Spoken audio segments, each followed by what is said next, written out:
Dr. Manmohan Singh, a legacy that will live forever. Doctor Manmohan Singh Bharat के 13th प्रधानमंत्री और एक विजनरी इकोनॉमिक्स अब हमारे बीच में नहीं रहे। गुरुवार 26 दिसंबर को 92 वर्ष की आयु में उनका निधन हो गया। वो उम्र संबंधित बीमारियों से जूझ रहे थे।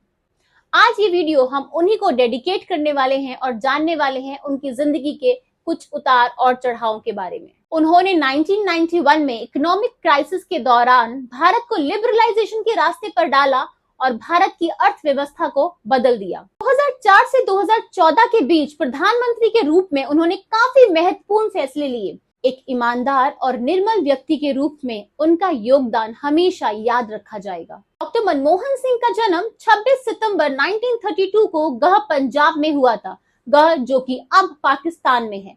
वो एक आम परिवार में पैदा हुए थे, लेकिन अपनी मेहनत और लगन से उन्होंने अपना नाम दुनिया के सबसे बड़े इकोनॉमिक्स के रूप में बना लिया था। कैम्ब्रिज और ऑक्सफोर्ड यूनिवर्सिटी जैसी प्रेस्टिजियस यूनिवर्सिटीज से पढ़ाई करने के बाद उन्होंने अपने जीवन को भारत की सेवा के लिए समर्पित कर दिया। 1991 का समय भारत के लिए एक बड़ी चुनौती था। भारत की अर्थव्यवस्था लगभग कोलैप्स होने की कगार पर थी। तभी भारत के finance minister doctor Manmohan Singh ने भारत की अर्थव्यवस्था को, इकोनॉमिक ग्रोथ को सही करने के लिए एक ऐसा ब्लूप्रिंट दिया जो आज भी भारत की इकोनॉमिक ग्रोथ का बेस है। Liberalisation, privatisation and globalisation.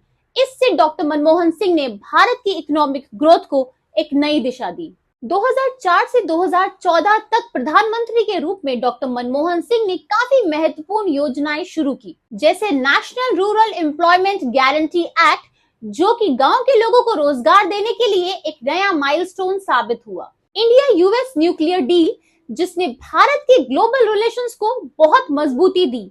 और तीसरा इंपॉर्टेंट फैक्टर था आधार इनिशिएटिव। आधार इनिशिएटिव से इंडिया के डिजिटल रिवॉल्यूशन की शुरुआत हुई। लेकिन हर सफर आसान नहीं होता। डॉक्टर मनमोहन सिंह को अपने टेन्योर के दौरान काफी कॉन्फ्लिक्ट, क्रिटिसिज्म और कंट्रोवर्सीज का सामना करना पड़ा। इस सब के बावजूद भी उन्होंने अपने काम की तरफ अपनी निष्ठा और कार्य की तरफ अपनी विनम्रता को कभी भी नहीं छोड़ा। डॉक्टर मनमोहन सिंह एक ऐसे नेता थे जिन्होंने अपनी सिंप्लिसिटी और विजन के जरिए हर भारतीय के दिल में अपनी एक अलग जगह बना ली। उन्होंने हर बार इस बात को समझा है कि डेवलपमेंट के लिए अक्लमंदी, विनम्रता और प्रिजर्वेंस की जरूरत होती है। दोस्तों, डॉक्टर मनमोहन सिंह का जाना सिर्फ भारत के लिए ही नहीं बल्कि पूरी दुनिया के लिए एक बड़ी क्षति है। उनकी लाइफ से हमें ये इंस्पिरेशन मिलती है कि किस तरीके से अपनी मेहनत और लगन से आप दुनिया में अपनी छाप छोड़ सकते हैं। डॉक्टर मनमोहन सिंह के लिए अपने विचारों को कमेंट सेक्शन में जरूर मेंशन कीजिएगा और उस वक्त ये याद रखिएगा कि अगर डॉक्टर मनमोहन सिंह नहीं होते तो भारत को लिबरलाइजेशन, प्राइवेटाइजेशन और ग्लोबलाइजेशन जैसे इकोनॉमिक चीजें कभी भी नहीं मिलती। हम डॉक्टर मनमोहन सिंह को सैल्यूट करते हैं। आज की वीडियो में बस इतना ही। Thank you. जय हिंद, जय भारत।